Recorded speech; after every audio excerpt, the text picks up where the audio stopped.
Маған осы көбінесе банктегі қарыздың процентін алып тастауға бола ма деп жазады. Бұл жерде процент деген сіз үшін не? Негізі қарыз сумма, кез келген қарыз сумма, банкке болсын, микрокредиттік қаржы ұйымына болсын, ол основной долг, негізгі алған қарызыңыз. Үстіндегі вознаграждениесі және де несиені төлеген үшін, кешіккен үшін пенясы. Яғни основная сумма, вознаграждение, пеня деп бөлінеді. Сондықтан да сіз банкке ең біріншіден қарыз суммаңызды біліп алған кезде арыз жазуыңыз керек. Қарыз суммаңыз неден тұрады? Основной долг, вознаграждение, пеня.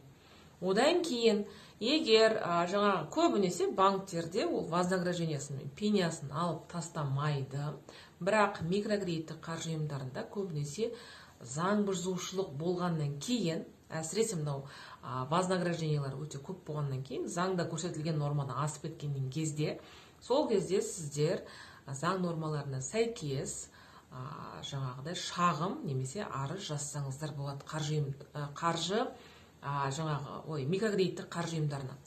Сол жерде сіздер тек қана основной долгты қанша алдым, сонша ғана төлеймін деген сияқты келтірсеңіздер болады. Сол жерде вознаграждение мен пеняны қысқартуды сұрасаңыздар болады.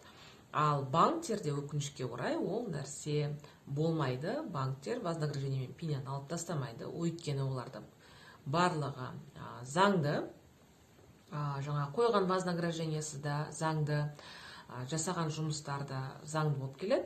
Сондықтан да банктер көбінесе процентті алып тастамайды. Бұл нәрсені тек микрокредиттік қаржы ұйымы жасауы мүмкін.